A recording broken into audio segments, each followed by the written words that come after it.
Hello and welcome to my channel. I'm Karlene and today we are in the kitchen and in my project room working on a kitchen makeover on a budget. I've been dreaming about what I'm going to do with this kitchen window area for about the last 3 years, and I finally made the time and effort to pull the trigger and bring it to life. I used a combination of things I already had and items that weren't very expensive in order to pull this together, adding some cozy touches along the way.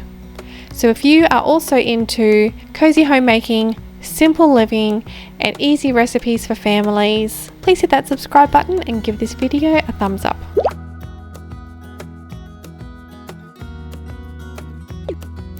Rain, hail or shine, I do love the view outside my kitchen window.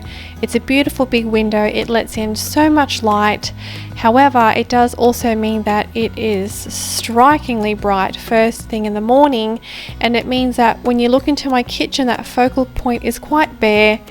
And it also means that me and my neighbor who lives next door, let's call him Frank just for his privacy's sake, Frank and I meet eyes multiple times a day as I wash my dishes looking down and he smokes his pipe looking up. Let me take you over here to the kitchen window. It brightens up a little bit the closer that I get. So I would like a little bit of privacy, and I do want it to be fitting with the kitchen that I've already got. I have a curtain rod up here that I decorated. Let me just close this so I can see show you what I'm trying to tell you about. I do have a curtain rod currently up here which I did decorate at Christmas time. I'll insert a quick little video here, and it did look beautiful, but I have always wanted to add a little bit more to this space to add some character.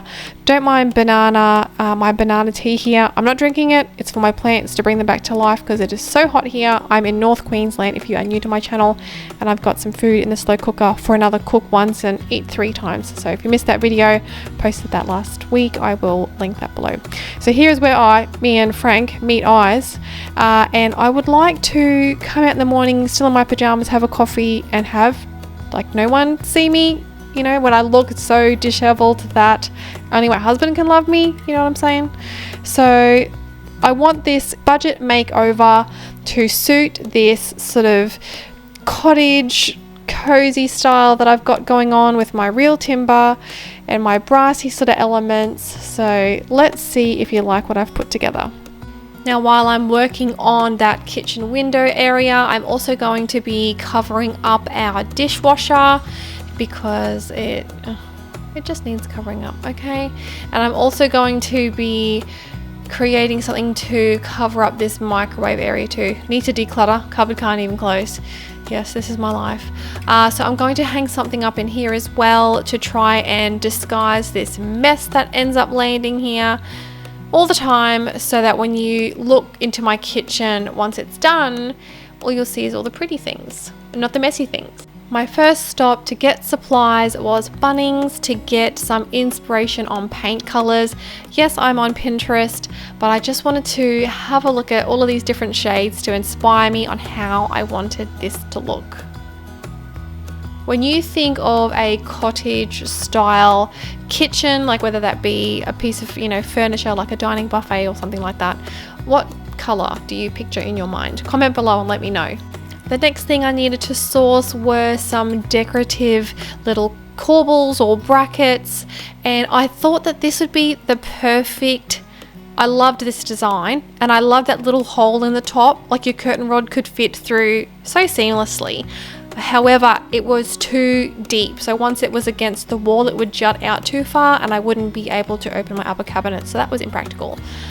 This was a little simpler version of it, but I didn't love it from the front because I'm not going to be looking at it from a side, you know, angle like ever.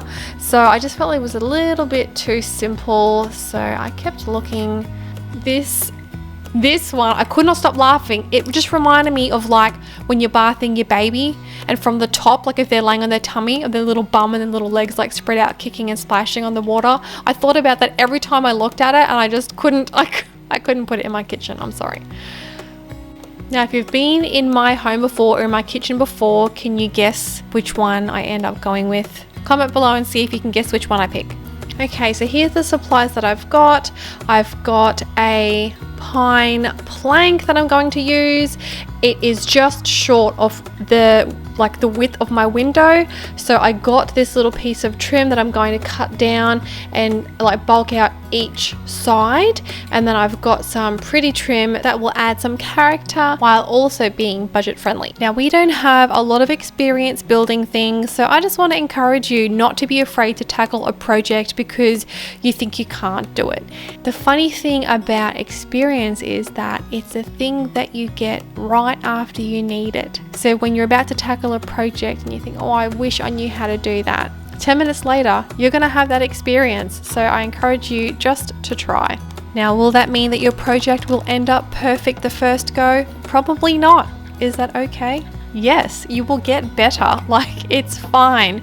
And I hesitated showing you up close for hours because it looked so ratchet at the corners. I was worried I wouldn't be able to fill it in and paint it so you wouldn't be able to tell. But you know what? By the end, you can't tell. And trust me, you'll see it at the end. You cannot tell. Now, I took you to Bunnings earlier and I was showing you some paint colors, and it wasn't until I saw them that I realized that I've seen a color like this before. Now, last year I was going to do a project, I didn't get around to it, for autumn, and I had some colors put aside to do some like terracotta pumpkin style crafty things with the kids, and I didn't get to it, but then I remembered that I'm pretty sure I had bought some sort of green color. So this is in the British paints.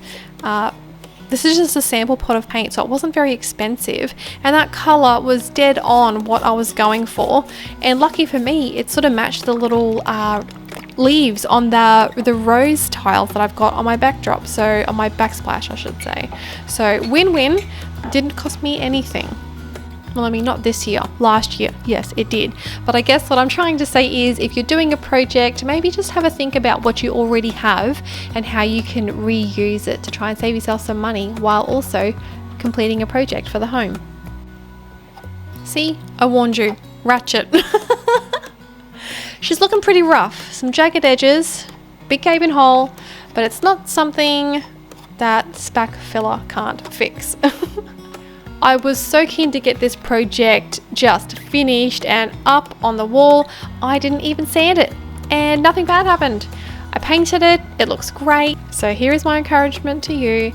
If you don't know how to do something, we're just gonna figure it out as we go and have the attitude of what's the worst that can happen.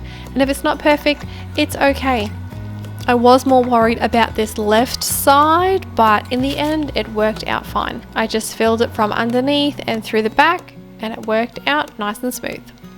I'm just using the trim painting kit that I bought last year to do those terracotta pumpkins because I already had it and I didn't have the large roller, like the slip covers readily available at home, and I would have to go back to Bunnings, so I'm just going to use what I have.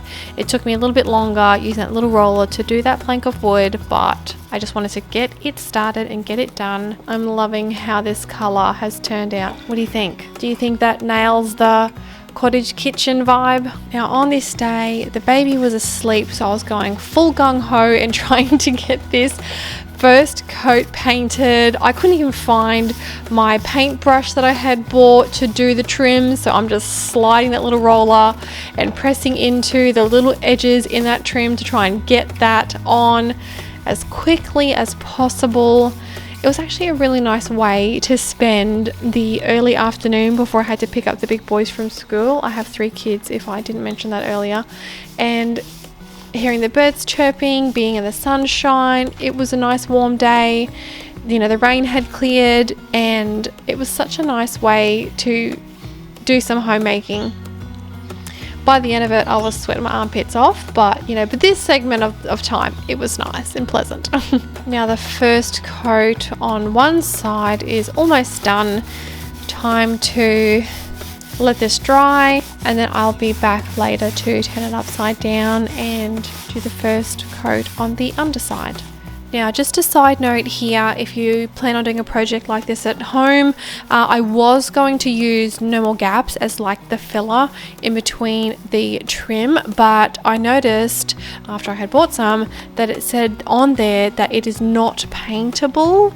So it could have been the type that I had gotten, but I got two different. I had like a clear and then an off-white for resealing my kitchen, like around the sink and things like that, and the tiles where they meet the bench top, and it said not paintable. So I was lucky that I had some spack filler left over from when I renovated our last kitchen, and it dries in half an hour, and I didn't even wait that long. It was so hot by this time that I was like, it's been 50 minutes, it'll be fine. And it was fine. And I'm painting over it here, and it didn't come unstuck, it didn't fall off, and it hasn't fallen off yet. So it's sealed right in there. So if you want to tackle a project like this, try using some spack filler if you do intend to paint it.